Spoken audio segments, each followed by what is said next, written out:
Of course! No sound. Alright.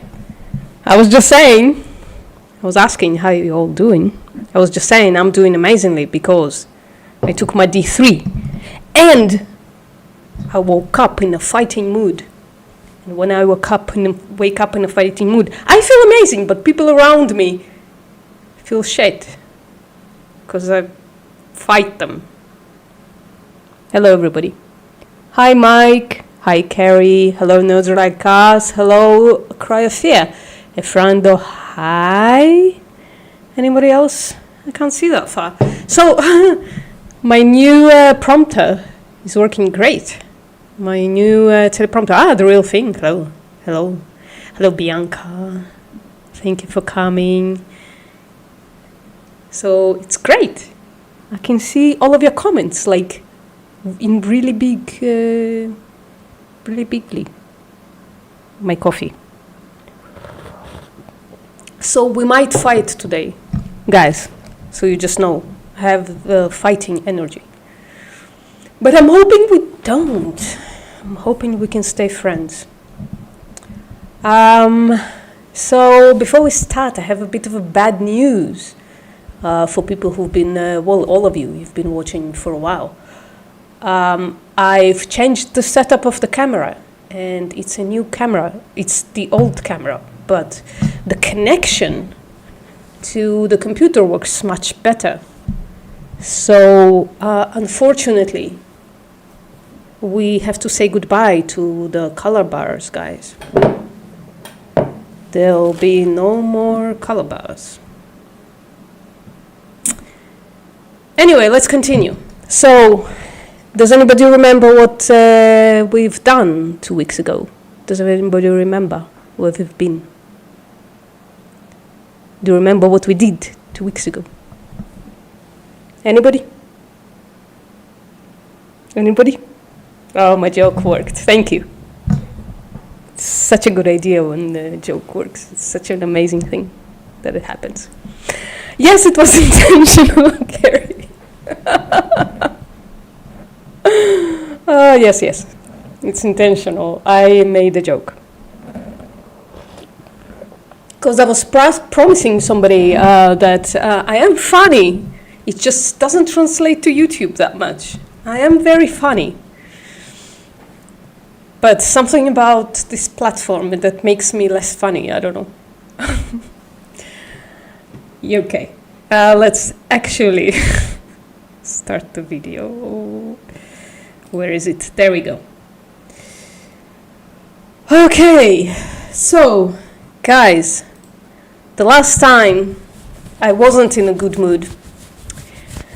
VPM Comedy Night. No, that's the one joke I've got. The last time, which was 2 weeks ago, we were talking about disjunction. We're still on Sentinel logic. Sentinel logic means that we have basic sentences which we connect with all of those symbols. Blah, blah, blah. So we went through how that happens. So conjunction is this and thing. It's in the two parts of sentence called conjuncts. And we also went through negations. And something else, I think. What was it? No, negation. So negation is when blah, blah, blah. Is when you can paraphrase the sentence to be, it is not the case that. Hey, Yumeko, what's up? How you doing? How's your journey toward not supporting murder going? I've been told to block you once you didn't go vegan. I agreed with them that I probably should block you once you don't go vegan. Yumeko. What do you think I should do? I'm apparently your internet parent, so let me know how I should parent you from now on. Anyways, we'll continue for now, but Yumeko, you're not excused for still paying for murder. Right.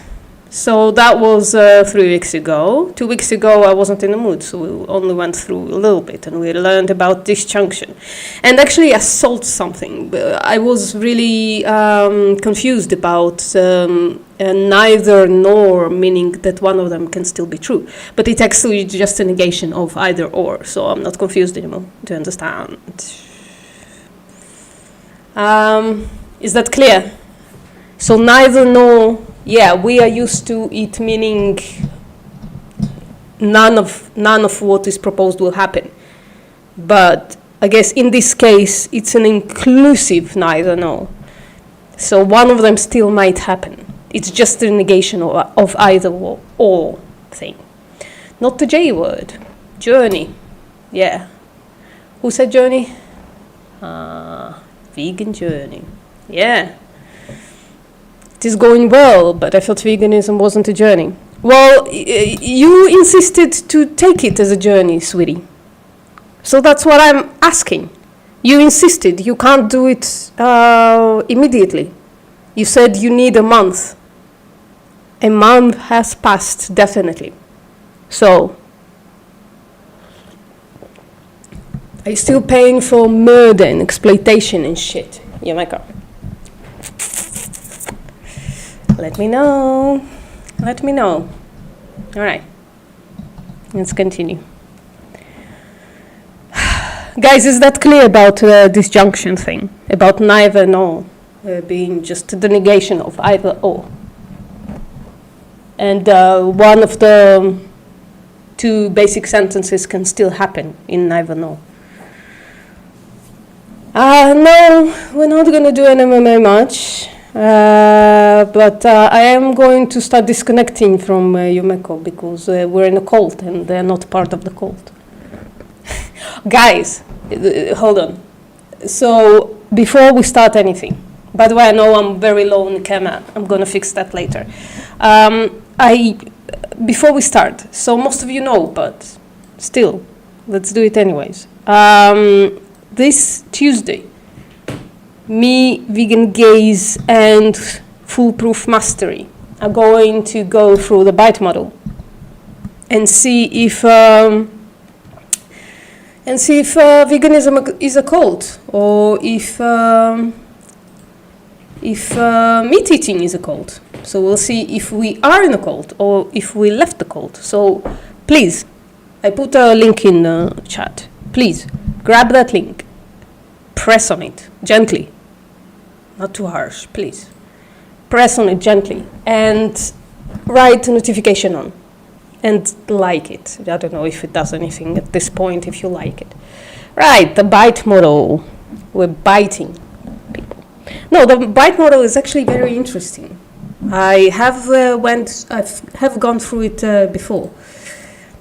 But it's the best way we have thus far of figuring out if something is a cult. So the BITE model was created by this dude named Dr. Steven Hassan.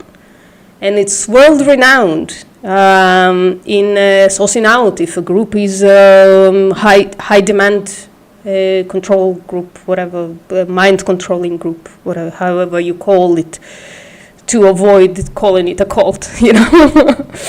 Because people also have like preconceptions about cults, like that are supposed to be religious, that there has to be a leader, that blah blah blah, all of that stuff. Well, none of that matters. Those are just colloquial definitions of the word cult. This list is very comprehensive. It goes through 4 sections. In a way, you might get mind controlled, and that's what we're gonna do. We're gonna go through that for, I think, 4 live streams, each live stream for 1 section. So if you can, please go and press that notify me button on that little thing. If you want to watch it, right? I don't want to make you. It's also gonna stream to all 3 channels, to mine, Vegan Gazes, and Foolproof Mastery. So we're hoping to kind of combine audiences, kind of thing, right? Jordi, hello. Thank you for coming, Jordi. What's the English onomatopoeia for biting? Is there one? Is there in English onomatopoeia for biting? I think the word itself, no? Bite. Bite. No, doesn't feel like it. Doesn't feel like it. Quirk. Quirk is onomatopoeia.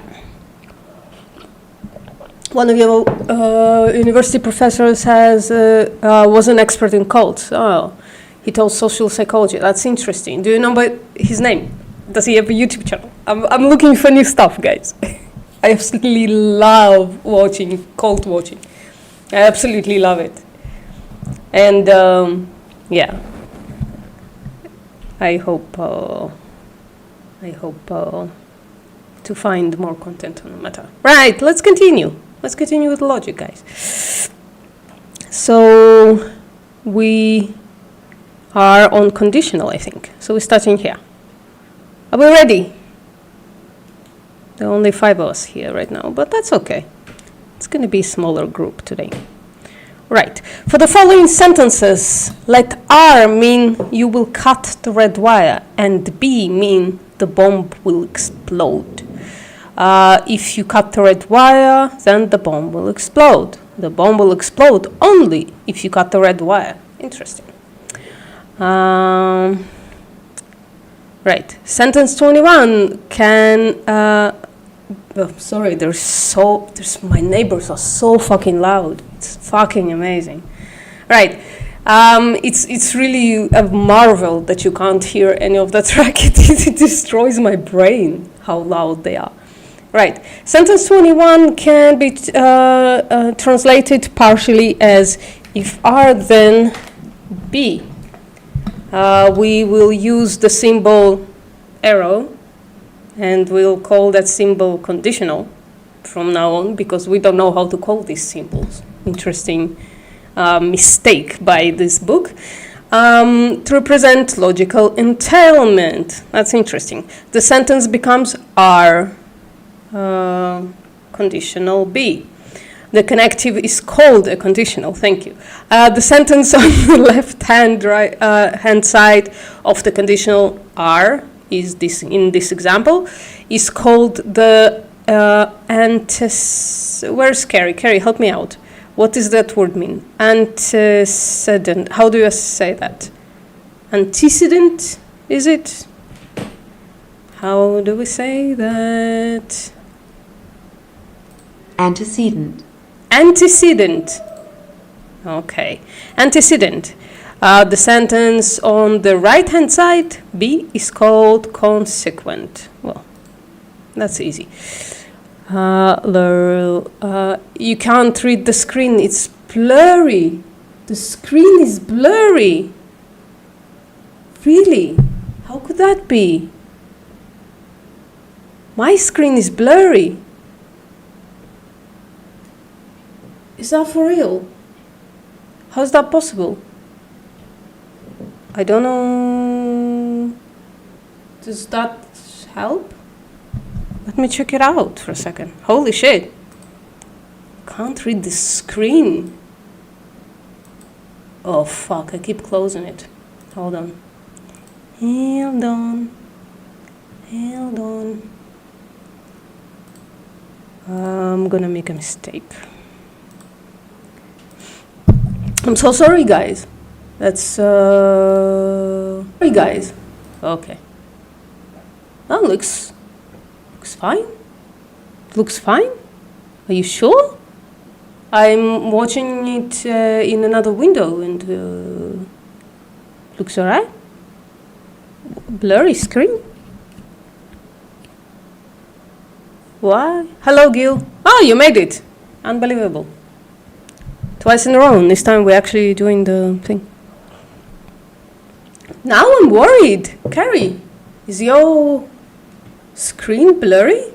But like the two of you, Mike's You refreshed and it's still blurry. Maybe, yeah, sounds like it's not a blur, but a low quality maybe, Mike. Yeah, I don't know. Nothing is blurry for Gil either. Yeah. I'm syncing. How am I syncing? Syncing. Oh, yeah. I'm very low, you know. I need to fix. Actually, give me a second.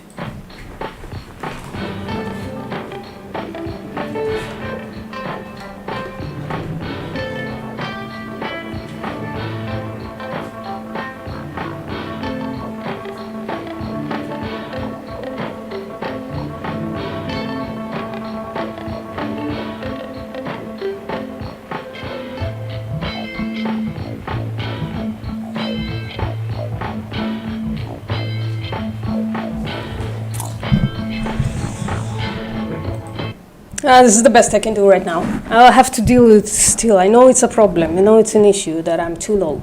I know that it's what happened when I switched the when I put up the prompter thing. But it's gonna have to do for now. Sorry. I'm sorry.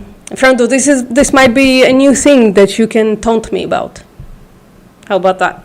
Just use the opportunity and make a small GIF of me just going down under the table or something. But I have to fix the situation, I know. I have to bring the entire thing up, I think. And then it's gonna work better. And I have to solve it by Tuesday. Perfect. But this is better already, I think. Right, guys, let's continue. Come on. No, it wasn't a pee break. It's just the only interlude that I have. It was a fixing break. That's true, nerds like us. Can you panic here too? You can panic whenever you like, Jody. I love panicking, actually. I think it's very cute. Right, sentence 21. Just to remind us. Sentence 21 is, if you cut the red wire, then the bomb will explode. Can be translated part if R, then B. We already read all of this. So the R is called antecedent. Antecedent. Antecedent.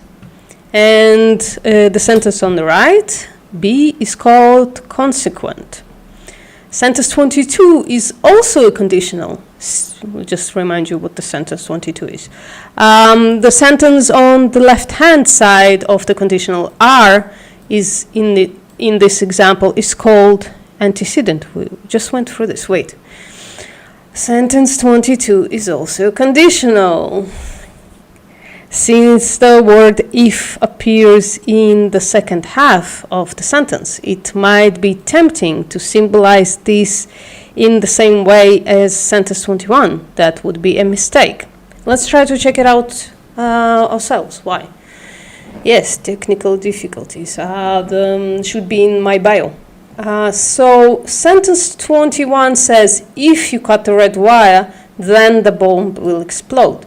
The bomb will explode only, there is an only condition, if you cut the red wire. So how can we paraphrase 22 to make it make sense? So the bomb will explode only if you cut the red wire. The first one is a conditional, like kind of loose. If you cut the red wire, the bomb will explode. There are many more possibilities. The second sentence, sentence 22, it only has one possibility. So the bomb will explode only if you cut the red wire. Well, let's see how we satisfy that. The conditional R, conditional B, says that if R were true, then B would also be true. It does not say that you cutting your red wire is the only way that the bomb could explode. someone else might cut the wire, or the bomb might be on a timer, or there could be many more possibilities leading to the bomb exploding. The sentence R, conditional B, does not say anything about what to expect if R is false. Interesting. Sentence 2 is different. Sentence 22 is different. It says that the only conditions under which the bomb will explode involve you having. Why does it? Is that a known form in English? You're having cut the red wire. Feels like a mistake, but I'm a dumbass, so don't know. If the bomb explodes, then you must have cut the wire. As such, sentence 22 should be symbolized as B. Oh, conditional R. That's interesting. Is it your? It's Y-O-U-R. So it says that the only conditions under which the bomb will explode involve your Y-O-U-R having cut the red wire. It confusing to me. But I'm not an originally, like, English is not my mother tongue or whatever it's called. So I don't know. Oh, wait, hold on. Okay. Now I have a live chat on. Okay. Yeah, I know. Yours, you are. Yeah. I'm actually very good with all the your business. Usually, it almost never confuses me. This one confuses me. So, I would read it. Will explode involve you having cut the red wire. So the addition of R there, it's a bit confusing to me. Maybe it's like a form that nobody ever uses anymore. It's impossible without being able to read. I'm listening, but I don't think I can help. I'm so sorry. I don't know why. I've checked everything. Maybe try, Carrie, changing, go to the little settings thing on the video. Maybe try changing the quality. Maybe the quality dropped because I don't know what to say. Like, I opened it and I can clear it, I can read it very clearly off the screen, of the live. So it's really strange, I'm sorry. You're on your phone. Maybe it's something incompatible with phones. Maybe my bitrate is too high. Can you see, like, is my face blurry as well? Is that a thing? I'm sorry, guys, I have to check it out. Now I have to, okay. I have not walked today at all. That's what my phone is saying to me now. Let's see, if I open it on my phone, will I see it blurry as well? Maybe the bitrate is too high in the settings. I'm so sorry, guys. I know, technical difficulties. Switch to that. I have like 4 accounts open there. And let's see that. Up and let's see that. Hold on. Up and yeah, no, I can read it just fine as well. This is so strange. This is really weird, Carrie. No, I can read it great. I can read it off my phone as well. Everything looks good. I'm a little dark, but that's alright. That's what I was thinking of doing. Being a little dark. Anyways, I'm sorry, guys. Carrie, I'm sorry. Is it possible for you to switch to PC or something? Yeah, I'm sorry too.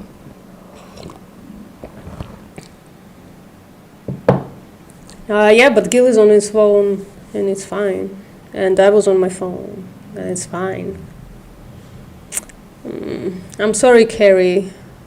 You woke up so early as well for this. I feel bad. I don't know what to do. Maybe I can send you the text. Let me just do that. I'm gonna link the text, and I don't know if you'll be able to maneuver both things together, but I can try to do that. I have closed it again, haven't I? Oh, guys. Guys. Let's just do that. Okay. So that's what I wanted to do though. Guys, I'm sorry. I promise I'm gonna stop dealing with it. I'm just gonna send Carrie the book. So maybe they can read it on their own time or something. Or read it along somehow. I can put a screen in a screen. I can do that when I watch YouTube on my phone. But I don't know if that's possible. Yours is better now. So yeah, maybe it's just a matter of bitrate on phone. You finally got the power back on? Your power was off? Well, Mike, it's amazing timing because you have not missed anything. You've been waffling for the past whatever year, so it's fine. All right, let's continue, please. So B conditional R. So the bomb will explode. So R does not. So R is. So B is predicated, is conditional on R, but it's not the way around. I think that's what it means. So if the bomb explodes, then you must have cut the wire.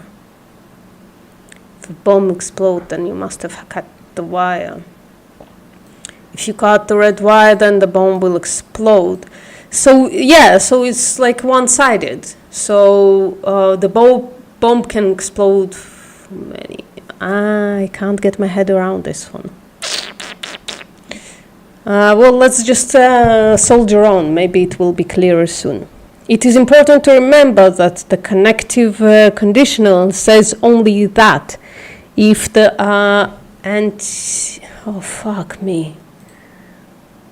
Antecedent. If the antecedent is true, then the consequent is true.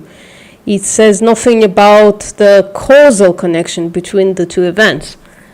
Okay, so translating sentence 22 as B what's it called? Conditional R does not mean that the bomb exploding would somehow have caused your cutting the wire.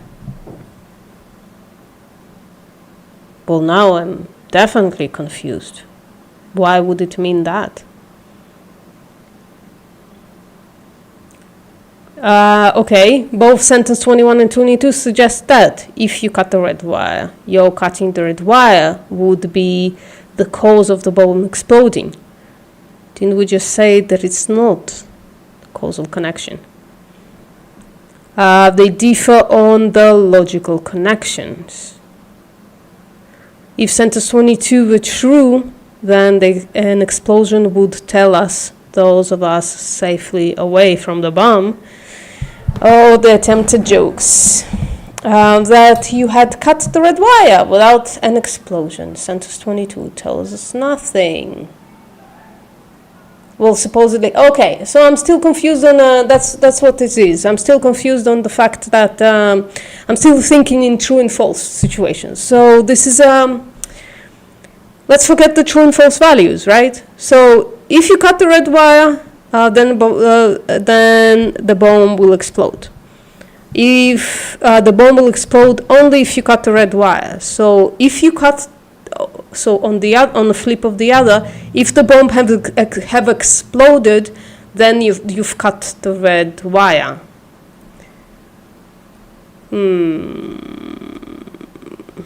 It's like in and out. Like I all of a sudden understand it and then I lose it again. I'm just a dumbass. Oh, it's just important to soldier on. I wish. Right. Does anybody understand this and can explain it to me? This is getting hard. If the bomb exploded, then we all know why it exploded. Yeah, I guess so. It's because some dumbass cut a red wire. It's probably me. I got it right. Ah, hello, on and off. How you been doing? That's what she said.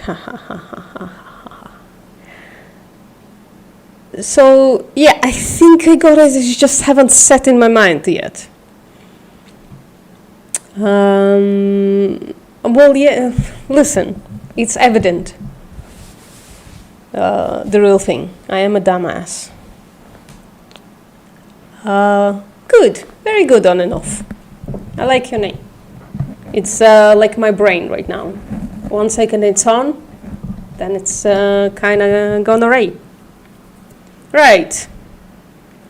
Let's try to soldier on, as the real thing said.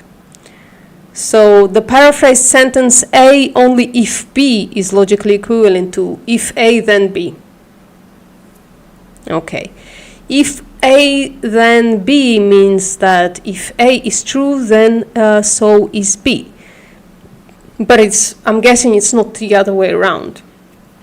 So if A is true, so B being true is conditional on A, right? But it's not the other way around. I hope I can hold on to it. I think I've grasped it. All right. So we know on and off. Are you here for the first time, or were you lurking all those times? Because I have a playlist of the previous lessons. You might wanna check it out later. So I'm gonna, you know what I'm gonna do? I'm gonna pin it in the comments after I've done, because I don't wanna continue fuffling about it. So let's just continue with this. So if A then B means that A is true, then B, so is B. So we know that if if antecedent A is true, but the consequent B is false, then the conditional if A then B is false, right? What is the truth value of if A then B under other circumstances? Okay, suppose for instance that the antecedent A, oh my god, I've got it! If antecedent A happened to be false, if A then B would then not tell us anything about the actual truth. Hold on. Truth value of consequent B. Well, yeah, I think I got it. Right. So if A is true, then B must be true. If A is false, then we know nothing about B. So they kind of disconnects them. And I understand. Please tell me you also understand. You're back, Kerry. Where'd you go?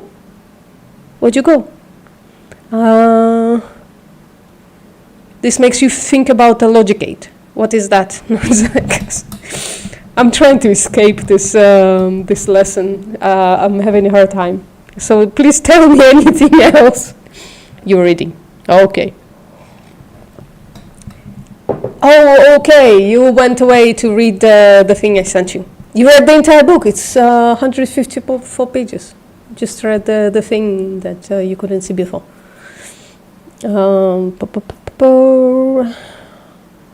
I always have a hard time understanding your sentences, Mike.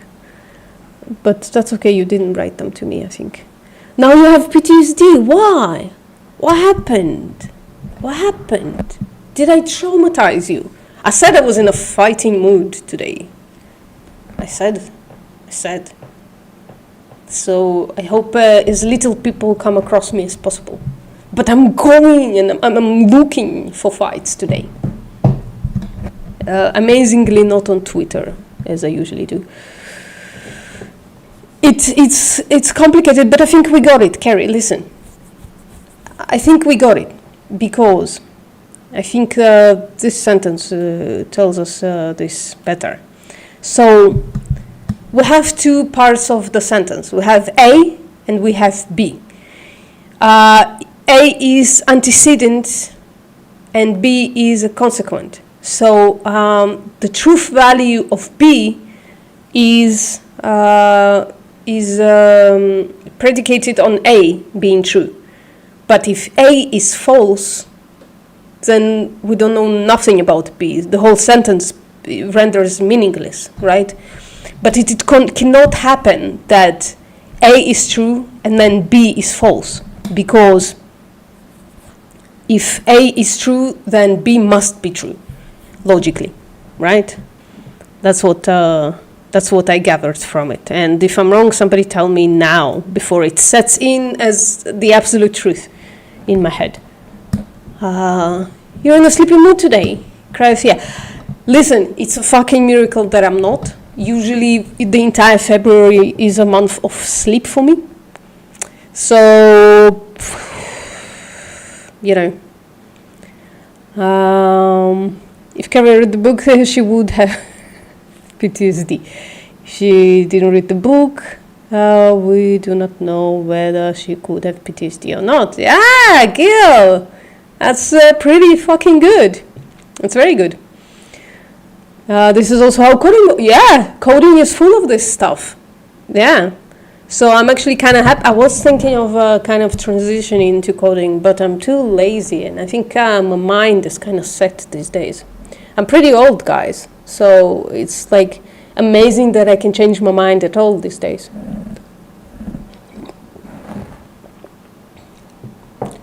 Perpetual rain over your mic. Oh, that sucks. I think I'm gonna have rain tomorrow. I think that's what's happening. Let me check it out for a second. Yeah, I think tomorrow is gonna be tomorrow's gonna suck, I think. Yeah, it's gonna mostly rain. It says it's gonna rain with pauses once in a while. Shit. And I'm gonna be at work for most of the day, so I'll work on Sundays. So that can be summarized by that symbol thing they do. A, yeah. I keep forgetting. A is conditional. So B is conditional on A. So the little arrow goes to B, right? This is interesting, actually. Yeah, I'm trying to wake up. I'm trying to wake up to it and grab onto it and have a... You have Perpetual Rain by Prince. That's also a good idea. All right, let's continue. In English, the truth conditional often depends on what would be the case if the antecedent were true, even if, as a matter of fact, the antecedent is false. This poses a problem for translating conditionals into sentinel logic. Considered as sentences of SL, R and B in the above examples have nothing intrinsic to do with each other. True. In order to consider, what the world would be like if R were true, we would need to analyze what. Yeah, it's a contingency. It's not logically true. It's not necessarily true. We would need to analyze what R says about the world. Since R is an atomic symbol of sentinel logic, however, there is no further structure to be analyzed. What do you mean by that? When we replace the sentence with the sentence letter, we consider it merely, some atomic sentence that might be true or false. Yeah, so this is a good reminder. It's actually a good place to remind us that just because something here is said as a thing doesn't mean they're not dealing with the truth value of the sentences. They're just saying, if R is true, then B must be true. right? B is conditional on R. That's okay. It's set. We got it. Very good. Okay, in order to translate conditionals into sentence logic, we will not try to capture all the subtleties,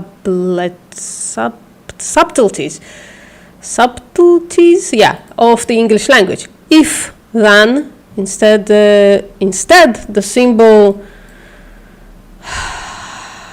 conditional,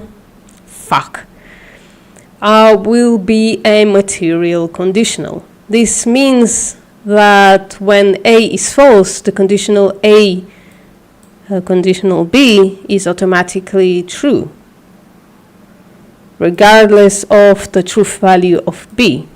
What do you mean? When A is false, the conditional A, conditional B is automatically true. So if B is conditional on A being true, why would A being false create a truth value?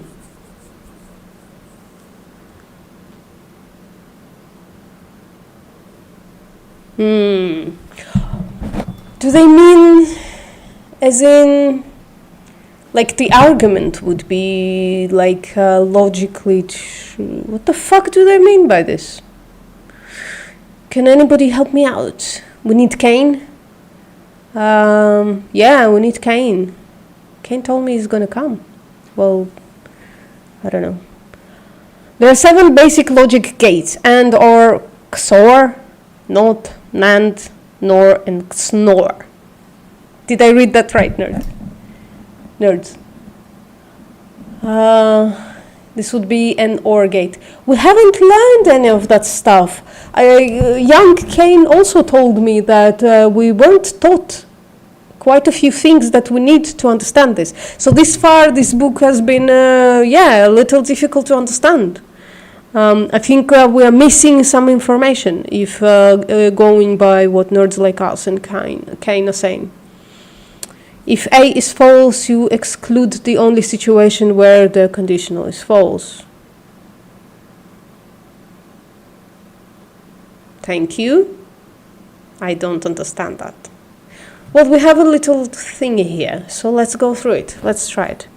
In short, A conditional B is false if and only if A is true and B is false.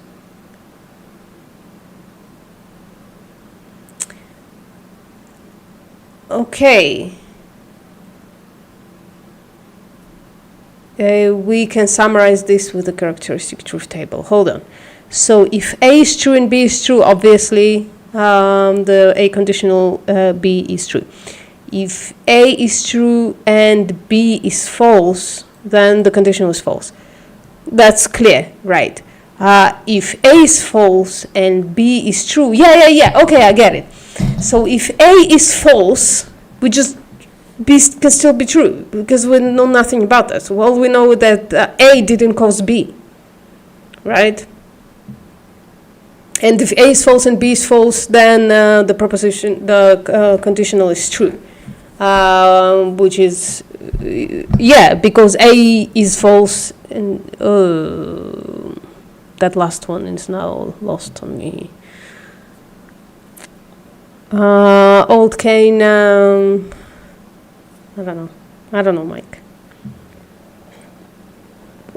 One has to be true. If you know that one is false, then the other must be true. Why? Why, nerds like us? Why?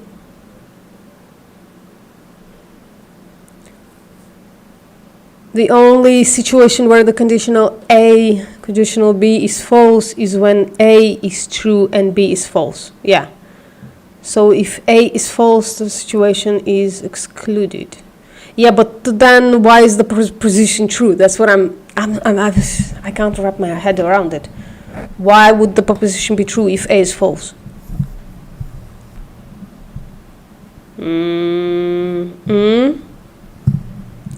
Well, now the two of you are fighting.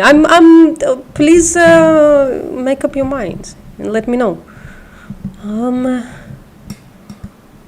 because all the other situations give a true conditional. Why? Okay, let's go back to sentence 21, because the sentence 21 was clear. If you cut the red wire, then the bomb will explode. If you don't cut the red wire, if the fact that if you cut the red wire is false, the bomb will still explode? Why? The bomb might not explode at all. It could still be false. B could still be false. Yeah, I checked it out. I just don't understand the truth table. I just don't understand this last one now. Well, and I don't understand both of those. It escaped me. I had it for a second, and now it escaped me. I mean, it could be true, but it doesn't necessarily true. I mean, it could be true that I'm still looking at it wrong, am I? So if you cut the red wire, then the bulb will explode. If it's not true that I cut the red wire, if it's not true that if I cut the red wire, then the bulb will explode. What? I am losing it. Olken is a social construct because of all this. Check out the truth table. The whole sentence is true if A is false. Why? On and off. Please use this specific sentence. If the red wire is cut, then the bomb will explode. How the fact that the red wire wasn't cut would make it that the bomb. I have it on the surface of my brain, just like walking around. I'm almost grasping it, and then I'm losing it. I seriously think we're missing something here. We're missing some information in this book. Cut the black wire. Yeah. Carrie is trying to get us exploded. If it will, somebody please tell me how if you cut the red wire could be false. I think that's what I'm losing it. Right? If somebody can explain that, I think I will understand. So the sentence is A, the first part is, if you cut the red wire, conditional B, then the bomb will explode. How can the first sentence be false? Can somebody tell me, please? I gotta get up for a little bit. Ugh. My ass hurts. Please, somebody, please. Explain it to me. How can the second sentence be wrong? Be false, rather.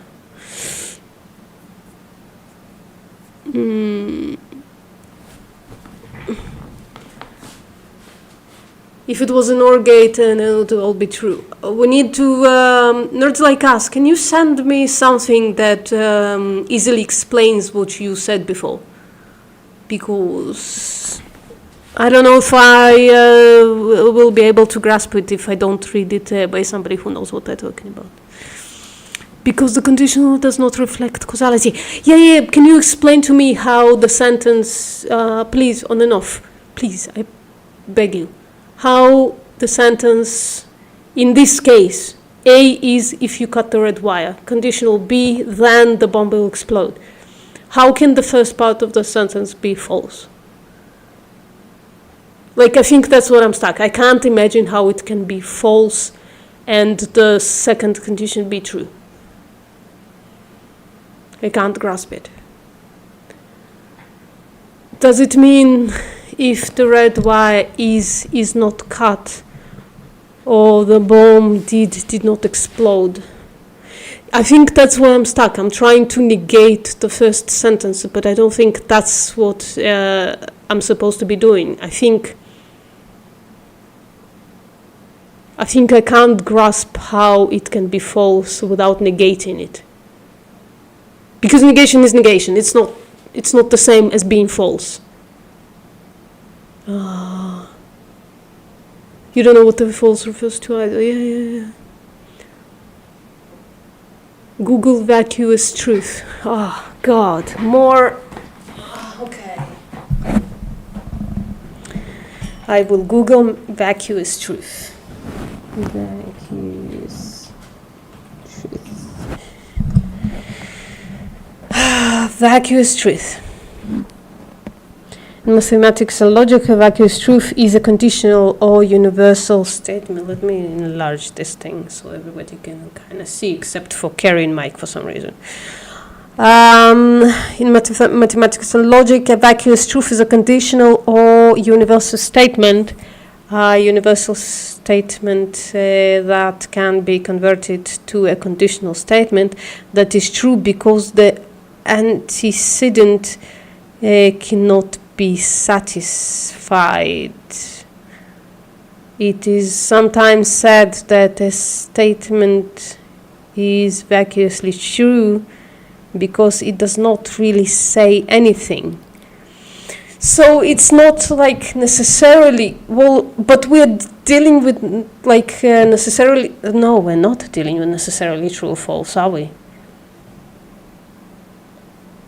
I still can't imagine how if you cut through a wire could be false. Like, I think I need another example. Like, I think this is what's fucking me up.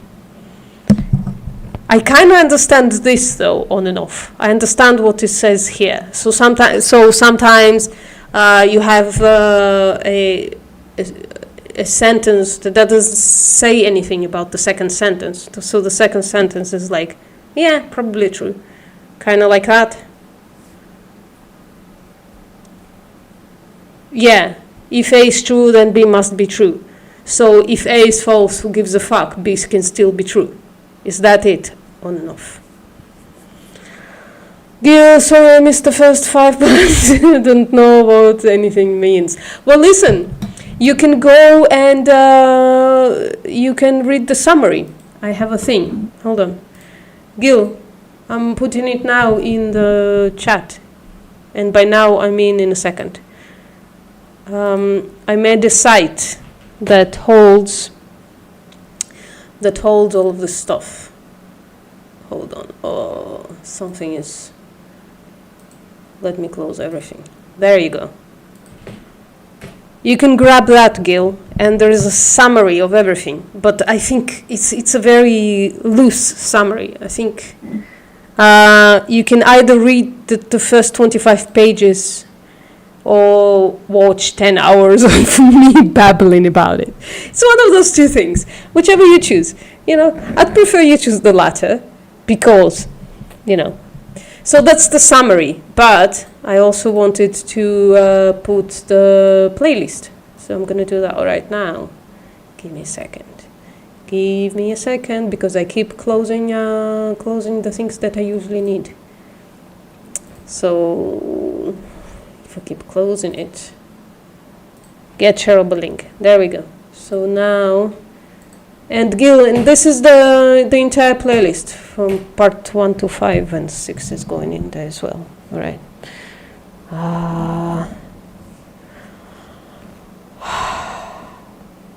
A being false simply fits that definition.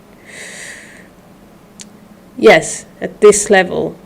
So, yes, I was correct. So, if A is false, so B is just probably true, kind of. That's the kind of situation, isn't it? Right? You have what? You have done this before. Carrie prompted you. I haven't seen that. I really appreciate you being here on and off. It's really helping. So if you can't notice, we are kind of, me mostly, I'm a fumbling idiot trying to figure this out. And my screen is in the frame. And I really appreciate that people who kind of know what they're saying come here anyways to educate us. Why would you say? I don't know. Maybe for some kind of silly entertainment value. You'll have my back next time. What do you think about the name Posty Morty? Yeah, whatever. You can call me Posty Morty. That's okay. Sound makes me sound kind of fuddy-duddy, but that's okay. I am a little fuddy-duddy. Right. Shall we go back to this? It's been an hour, wow. The conditional is asymmetrical. Yes, okay. I've been saying that, so that's validating. You cannot swap the antecedent and the consequent without changing the meaning of the sentence, because A conditional B leads, like B is conditioned on A, right, if I understand it, and B conditional A are not logically equivalent. Good. Not all sentences of the form if-then are conditional. Consider this sentence. Thank you. If anyone wants to see me, then I will be on the porch. Yeah, this is... If I say this, it means that I will be on the porch, regardless of whether anyone wants to see me or not. But if someone did want to see me, then they should look for me there. If we let P mean I will be on the porch, then the sentence sentence 23 can be translated simply as P. Okay, so the rest is just some bullshit that somebody said. You just say I'll be on the porch. All right. Should we move on? Take a little. Oh, hello, Elliot. What's up? Haven't seen you in a while. Hey, are you behind on the stream? You're having thing. Most native speakers would say you having, yeah, but your having is correct English. Okay, yeah. It jogged my memory. It's yeah. I think I remember that in English classes from far away, but it did confuse me. So I appreciate it, Elliot. When you get to this moment, listening to me on 2 speed as usual, Elliot. Then you'll hear me say thank you. Right, guys, let's take a small break and continue with the be conditional. I have the energy to do this today, so we can continue, but I need a little breaking. How does that sound? Put 1 in the chat if you still be here after the break. Put 2 in the chat if you're gonna escape this cult. Thank you, friendo. I appreciate it. Thank you. So a little breaky break. Let's do that. Hello. Okay.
Well, professionals here.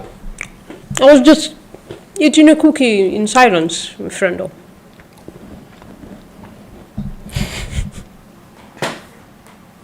One day I will remember to turn those things on and off. Or on. I remember turning them off. I don't remember turning them on. Yeah, that's how I sound anyways if I don't over-pronunciate everything. That's where the accent comes from, because I feel the need to over-pronounce. Otherwise, nobody will understand me. If you just mumble, it would sound like if I'm eating a cookie. Right. The coffee is cold. But we are at biconditional. I'm determined to finish 2 things today, so let's do that. Consider the following sentences. The figure on the board is a triangle only if it has exactly 3 sides. The figure on the board is a triangle if it has exactly 3 sides. The figure on the board is a triangle if and only if it has exactly 3 sides. Interesting. What are we thinking about this? So the figure on the board is a triangle only if it has exactly 3 sides.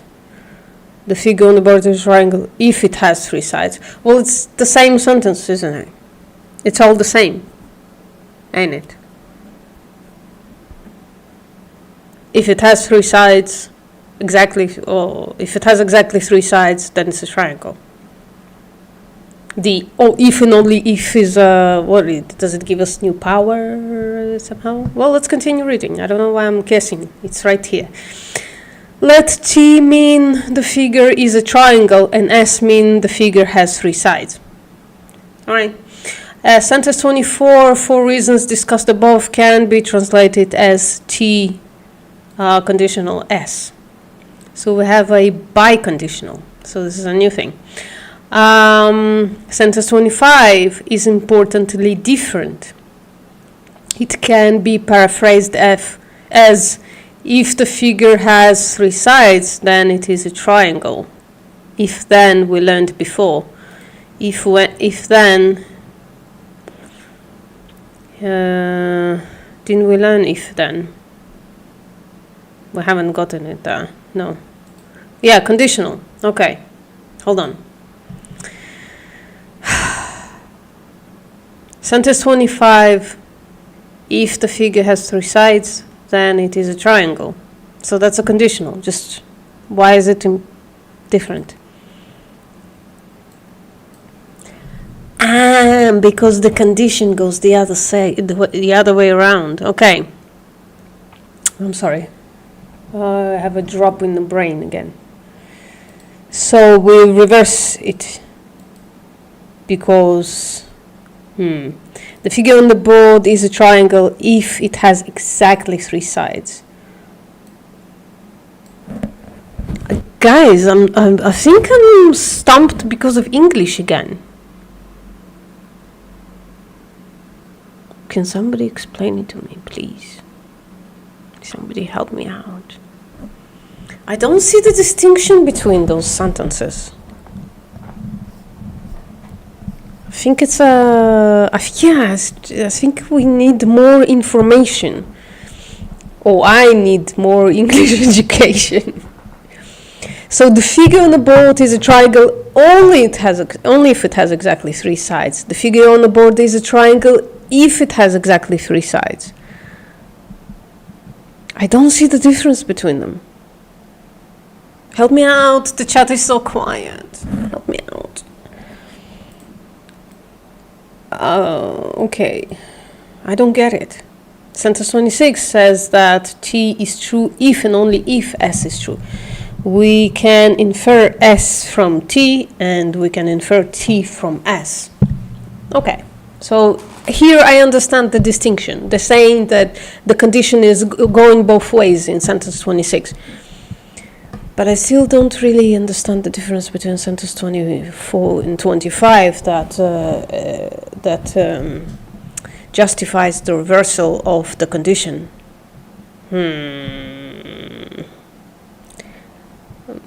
my brain also small. You don't get it either, Carrie. As usual, I'm gonna have to like dig in after the sense, but this is becoming annoying. Maybe I chose the wrong book, because I think we need something, like formal logic for kindergartners or something. Or On and Off should be a better participant. Maybe On and Off wants to come on the stream and explain it to us. That could be interesting. Somebody else talking, not just me. Paraphrase sentence 25 as, if it has exactly 3 sides, then the figure on the board is a triangle. Yes, I just don't understand why it's justified to paraphrase it that way, and how is it different from sentence 24? I don't understand what the word only is doing here, right? What power does it give it? Yeah, formal logic for dummies. Formal logic for sixth graders, I think. I think we can handle that. Formal logic for 6th graders. I think I'm not as stupid as a 12-year-old. Maybe. Or a 13-year-old. Trying to remember myself at that time, but it was a traumatizing time, so it's better not. It's about what else is possible, I think. In sentence 25, there could be other things which make something a triangle besides having exactly 3 sides in theory. But again, how does that justify the reversal of a condition? Because I think the word exactly gives us some power here. So if something has exactly 3 rights, then it's a triangle. No, I don't get it. I don't understand what the difference between sentence 24 and 25 that justifies the reversal. I don't get it. A only if B says, look, if A is gonna be true, it's gonna drag B with it in truthness. Yeah. No, I understood that. I think I have a different issue here. I think I have an English issue. I don't understand what the difference between sentence 24 and 25. That's what I understand.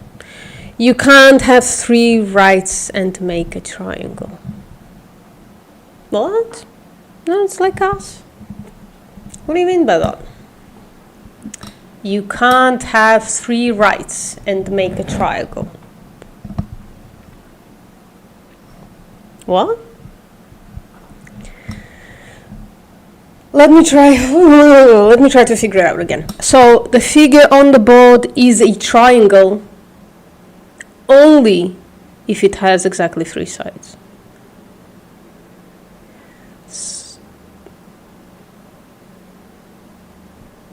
The figure on the board is a triangle if it has exactly 3 sides. I don't understand it. I don't understand how the condition is reversed because the word only is missing in there. I don't get it. On a sphere you can.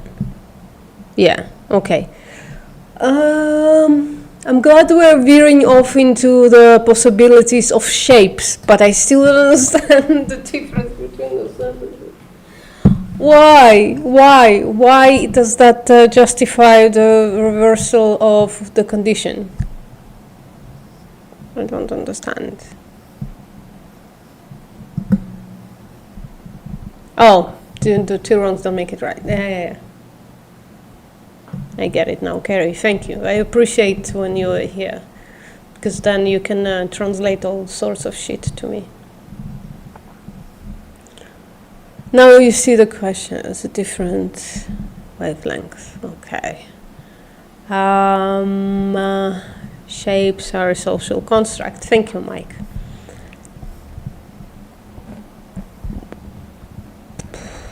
The figure on the board is a triangle only if it has exactly 3 sides. So so what they're saying is that T conditional S, that means if T is wrong, I just don't understand. Hello, Asterosa ahenobarbus. How did I do on that? Asterosa ahenobarbus. Hello. Good. Can you explain to us what the fuck is the difference between sentence 24 and 25? Can somebody call an expert? An expert in English, an expert in formal logic, an expert in bloody something, an expert in brain transplantation surgeries.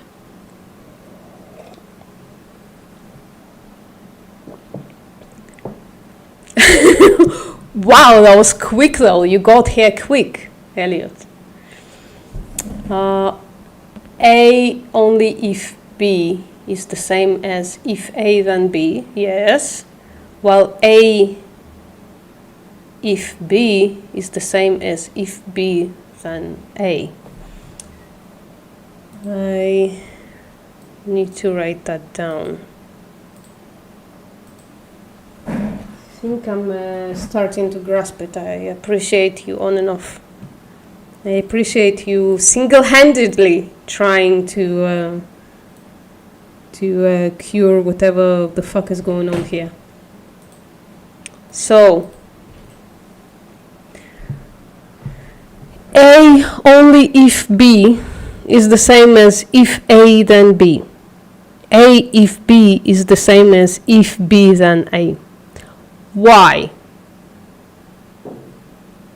Why? Should I just memorize it and just make it? Because people don't speak like this, right? Let's not forget that I'll end up in the wild, meaning on Twitter, after all this, trying to argue with people. And people don't talk like that. They don't know this. I think people are like me, stupid. They don't know the distinction between those two forms, right? Hold on. Let me make it bigger for people who can't see it. It's better. The rest are links. Disregard the links. Can I? Shit. Why? Why is there a difference?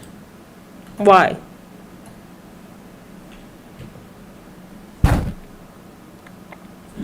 A only if B is the same as if A then B. Why? Why? Why is that the case?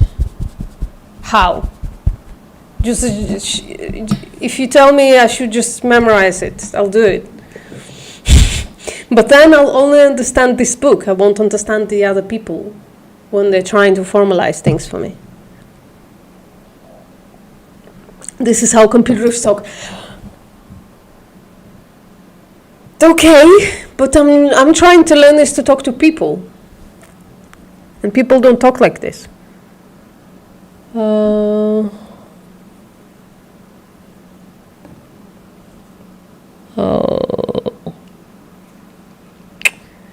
There's a feeling in your nightmares when you have to take a test without studying at all. It's 6 a.m. and you're having a meltdown. Don't have a meltdown. Don't let me transform my panic onto you. This is just me being silly. I think all of you understand this, and I'm the only one who doesn't. I think that's true. And we can actually move on, I think. And I can try to understand it later, and I'll put it in the thing. If it's raining on the street, it's wet. If it's raining, only the street is wet. Is that what they're saying? Oh, it's raining. Okay. No, that's actually good. Okay. I think I'm grasping. If it's raining, then the street is wet. It is raining only if the street is wet. I get it. I should memorize it. I get it now. Is everybody getting it? Hello, Niloptal Basu. Hello. If and only if is a... Oh, no. My man, we haven't gotten there yet. There are like 2 arrows. We haven't seen that yet. We haven't gotten there yet. You see, we're still here. We're just talking about this. We'll get there in a second, though. So hold that thought. Shit! Now a bunch of logic chads are coming into my channel to laugh at me. We'll get there. I'm sorry. I'm joking. By the way, Basul. I'm joking. I'm sorry. I have a weird sense of humor. We're getting there now. I think I understand. I don't understand it yet, but I'm going to read it a few more times and I will understand it.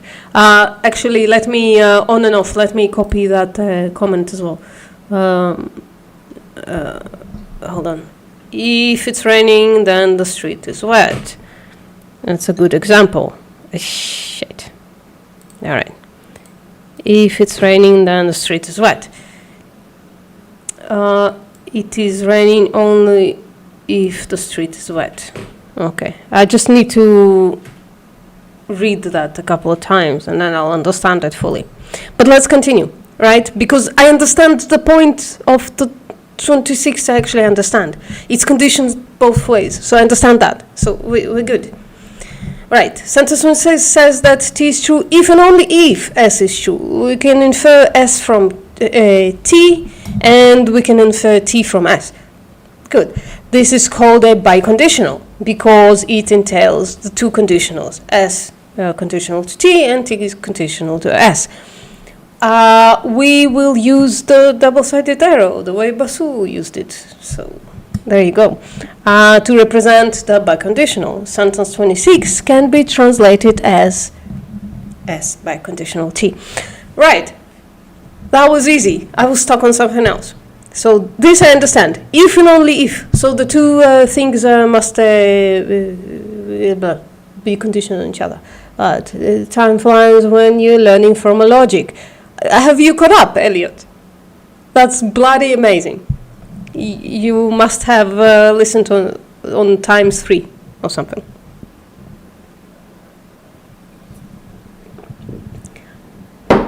Niloptal Basu. Can I ask you how you found this stream?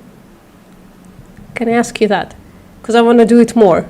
However you found the stream, I want to put it there again. You know what I mean?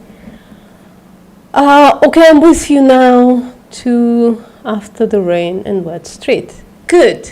So, on and off, you are incredibly valuable to this stream and to our brains, like actually absorbing shit.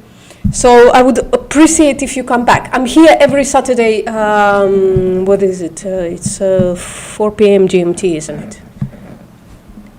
On GMT time. Right. Let's continue until while Basu is letting us know how they found us. Right. Okay. We could abide without, okay, so yes, we could abide without a new symbol for the biconditional, since sentence 26 means T conditional S and S conditional T. We could translate it as T conditional S and S conditional T. We would need parentheses to indicate that T is conditional to S and S is conditional to T, and separate conjuncts. Okay. Are separate conjuncts. Okay. The expression T, T conditional to S and S conditional to T would be ambiguous. That's not really important, but I would like to think on that as well. What does that mean? But I recognize that it's not important and we want to continue. It randomly popped up many days earlier and again popped up today. So this was fate, Basu. This was fate. Thank you for coming here. I'm here every Saturday, so I really appreciate when people who actually learn some formal logic come in, because we are complete newbies here. We are tabula rasas. We're trying to learn from a place of being, in my case, a bit of a dumbass. But we're trying. We want to be logic chads. We're trying to improve here. We're trying to learn something new. It's hard. But we have people like you coming in and just letting us know where we go wrong. or beat their heads into the table trying to explain a completely simple thing to us. Just be a minute behind now. Thank you, Elliot. You'd be delusional to think you actually managed to follow the logic of on double speed. Listen, I'm going to provide a little summation. And once I understand something, I'm usually good at giving a small summation, like something of a sentence or two. So, right. Should I put, Elliot, let me know when you caught up, and I'll put the summation again in the chat, the link to that. Right, let's continue.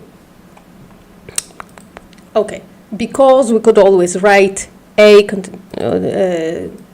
do you call it, conditional B and B conditional A instead of this double arrow thingy.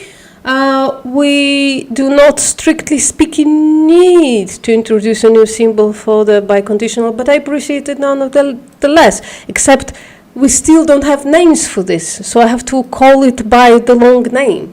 So that's a little weird. Why is propositional logic is written only? You've caught up now. Okay, let me put the link in the appropriate links. So listen, this is, have I closed it again? No, I haven't. So first of all, this is the entire series. This is the playlist of the entire series.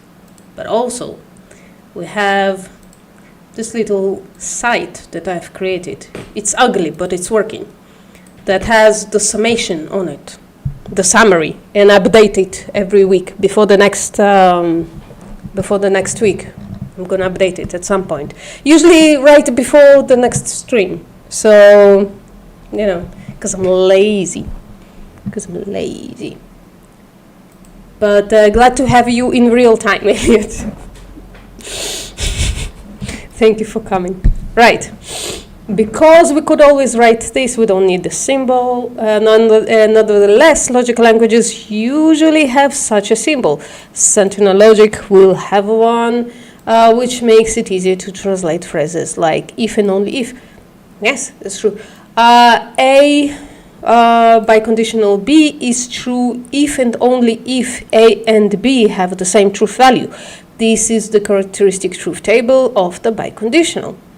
It's very clear. So, yeah. So only if both are true or both are false is it true. Excellent. Should we go to either symbolization or should we stop? Let me know, guys. Are we still tired? Our brains hurt today? I'm still okay. I'm still in my fighting mode, so I can go on. Hello, CDA activism. You were mentioned. Nobody tells CDA why he was mentioned. It's just funnier that way.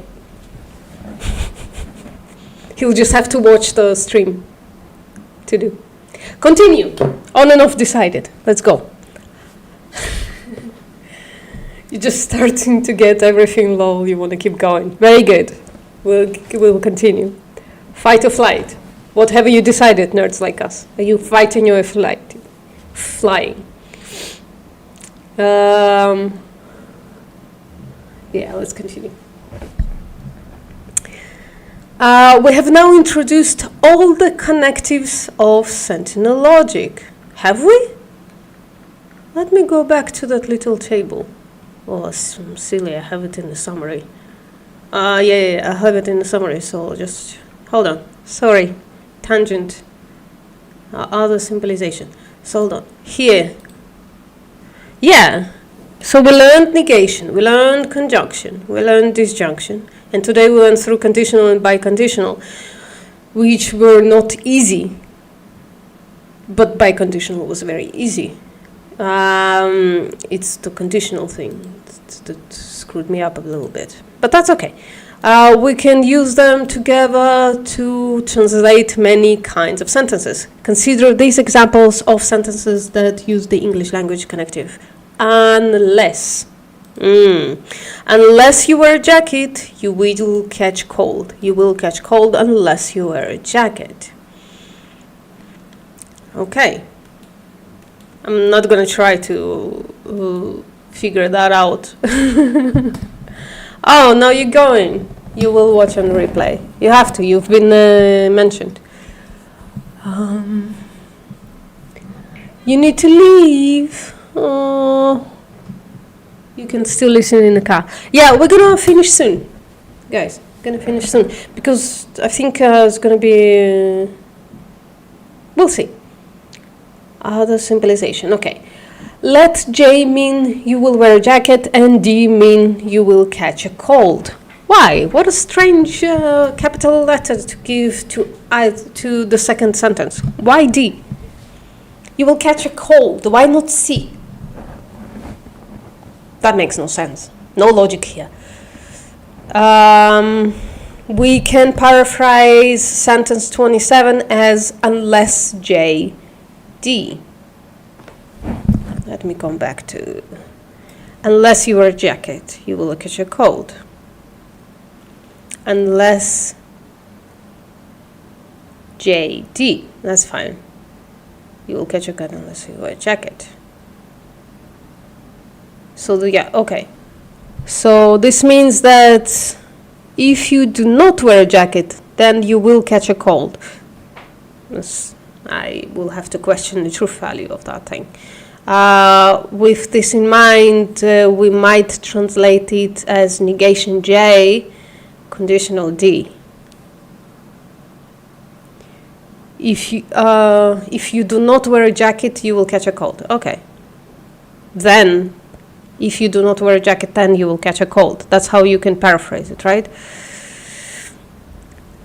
You'll feel like you're dying. Well, not necessarily. There are other things to wear outside than jackets. I can wear a thermal gear under my thin sweater, and I'll be fine. So it also means that if you do not catch a cold, then you must have worn a jacket. Yeah. With this in mind, we might translate it as, so it's biconditional, isn't it? So,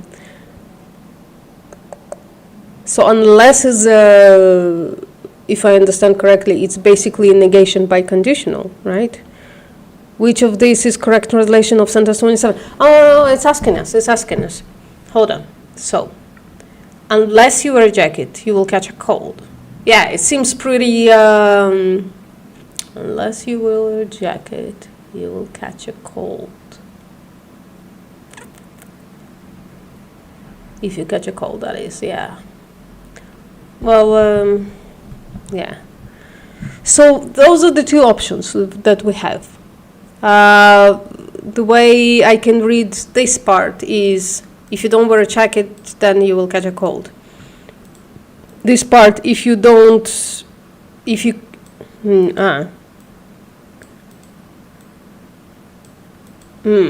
no, I wouldn't.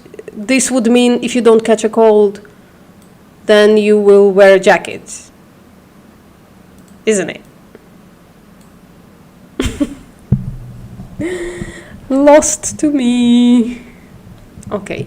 Which of these is the correct translation to sentence 27? You're going to have to tell us because I don't understand.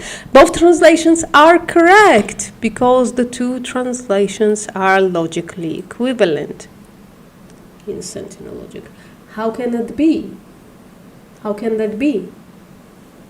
If conditional is not, we've learned that conditional is not like reversible. If you switch the two, it's not logically equivalent.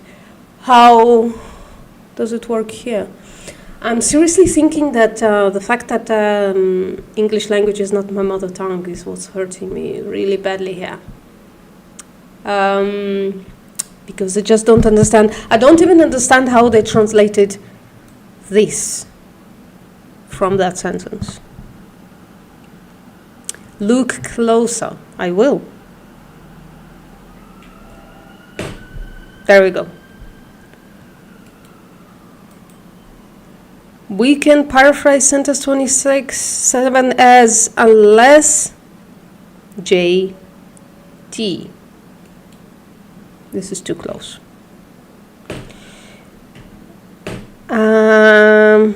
Unless J, D.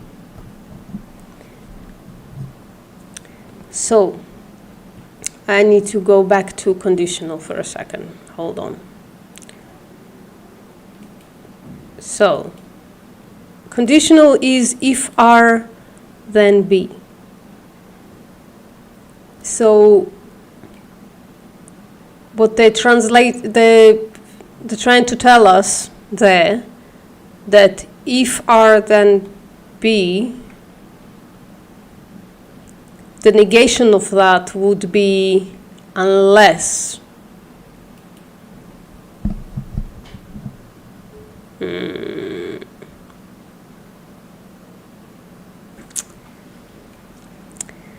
Oh, this is probably like watching a monkey type Shakespeare.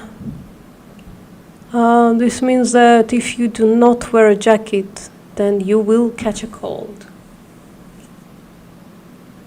If not J, then D. Yes. With this in mind, we might translate it as negation J. Okay. It also means that if you do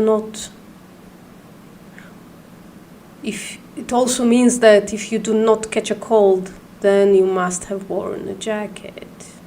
Why? Why would you read that sentence that way?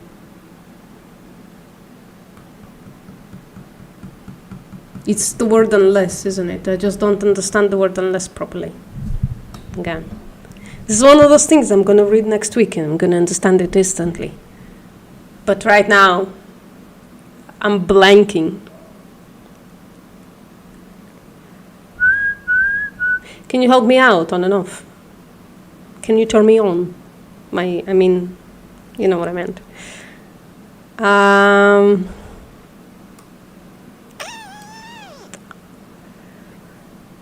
Negation J, conditional D versus negation D, conditional J. I don't understand how they got from that sentence that second part. If you do not, okay, hold on. I think I looked closer. If you do not catch a cold, then you must have worn a jacket. I understand. I understand now. I understand. Notice that the second sentence, you are basically saying if the little heart is hiding the sentence. If then not J. Yeah. I think I understood it. Thank you. I appreciate you being here on and off. God. Monkey typing Shakespeare. I'm usually good with telling stories, but in this case, Jesus Christ. And you seriously can't hear my neighbors just turning a racket on. They're basically having a rave next door. You can't hear it. They're basically doing construction with heavy machinery and you can't hear it. You're going to tell me. The fucking noise gates on OBS are fucking marvelous. Alright. Okay. Which of these is correct translation? Both translations are correct because the two translations are logically equivalent in itself. I would have never thought, though, to make that reversal. That I would never have thought of thinking of this sentence that way. I mean, you really need to point it out to me, right? If you did not catch a cold, then you must have worn a jacket. I would have never thought about that. To learn more, you can Google contraposition. Let's go. What I'm wondering on and off, is why this book is not telling us this shit. Right? Because... Right? I'm gonna read the sentence from a fucking Wikipedia and I'm gonna understand it in a second. So why is that book not telling us that shit?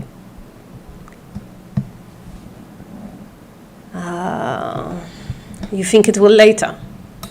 Yeah, we're gonna read it later, and I'm gonna jump back and say, oh well, this is what it meant. Right. In logic and mathematics, contraposition refers to the inference of going from a conditional statement into its logically equivalent contrapositive as an associated proof method known as proof by contraposition. The contrapositive of a statement has its... Now I forgot how to say it. Antecedent. Antecedent. The contrapositive of a statement has its antecedent and consequent inverted and flipped. Conditional statement P conditional Q in formulas. The contrapositive of P conditional Q is negation P conditional negation negation Q conditional negation P. That I understand. If P, then Q. Cool. If not Q, then not P. I understand. From what we learned today, I think I understand. If it is raining, then I wear my coat. If I don't wear my coat, then it isn't raining. Saved by Wikipedia. Seriously, I appreciate you being here. All right. So I think I understood. All right. Which of this blah blah blah. Sentence 28. We moved on to sentence 28, which was, you will catch a cold unless you wear a jacket. Sentence 28 in English is logically equivalent to sentence 27. Oh, I thought it wouldn't be. I don't know, the comma mixed it up for me. So unless is kind of biconditional, isn't it? It's kind of biconditional. That's why you can flip it around.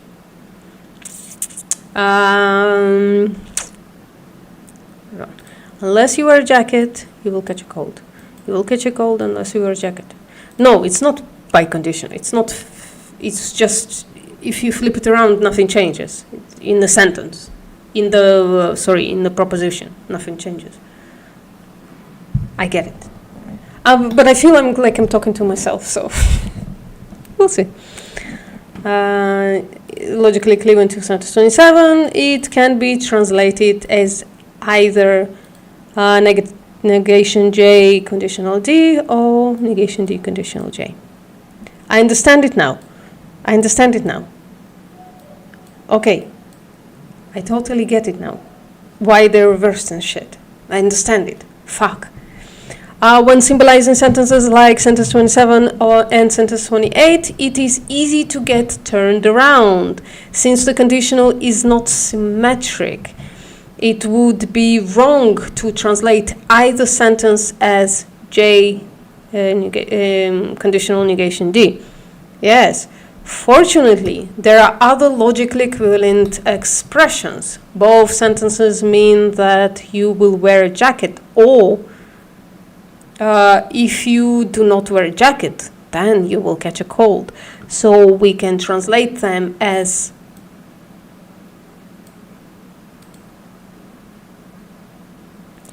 as J disjunction D. Hold on, disjunction is either or. Why? Either you wear a jacket or you will catch a cold. I get it. Good. You might worry that or here should be an exclusive or.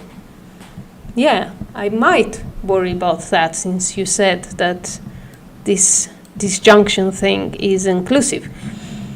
However, the sentences do not exclude the possibility that you might both wear a jacket and catch a cold. True. Jackets do not protect you from all the possible ways that you might catch a cold, in fact. Anyways. If a sentence can be paraphrased as unless A, B, then it can be symbolized as A disjunctive B. I think it's clear to me. What about you guys? The chat is very quiet. I think I broke you. Some of you. Do we understand? Mike, the real thing. Nerds like us. Nerds like us understand. But the rest of you guys. Right. I think we're gonna have to stop here.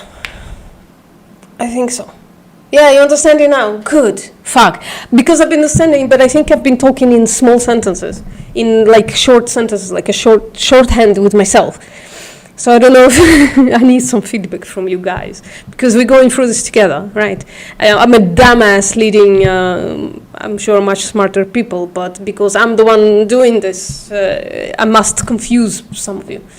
So I'm worried about whether this makes any kind of sense to anybody. Right, symbolization of standard sentence typed is summarized on page 150. Should we jump to page 150? Let's not. We can speak our own secret language in chat of other vegan channels. Sure. Yeah, we can start. Yeah, but you need a symbolization key. Gil. We'll need like a secret Discord where we exchange symbolization keys for our correspondence. Because you need to know what PIM is. Oh, I'm gonna make a Jordan Peterson impression here. What does P mean? What does D mean? What does J mean? What does A mean? And what does B mean? And there we have a symbolization key. All right. Guys, I think it is a good place to stop. What do you think? Last time for today, we are going through the BITE model. This Tuesday, guys, we are going through the BITE model. We're gonna find out once and for all, are we in a cult? Are we in a cult? So click that link. If you want to witness that, and join us. Vegan's Gaze is going to be there, and Foolproof Mastery, whom most of you guys don't know, but he's a sweet fella. He's going to be there as well. So it's going to be bloody amazing. Once and for all, we find out if we're in a cult. How amazing is that? The question is, what would we do if we find out that we are in a cult? Do we leave the cult, or do we accept it? Right. We better be, yeah. All right, guys, thank you very much for coming. I appreciate you greatly. Thank you for the newcomers, on and off. I appreciate it greatly that you came. There were other people. Nerds like us, I always appreciate it when you come. Basu something. Thank you for coming. Another person also stopped by, I remember. All the logic chads are coming in, trying to teach us, as simple folk, some formal logic when we can't understand it. So I really appreciate it. Join us next Saturday at 4 GTM, same time, for part 7. And I'll see you next time.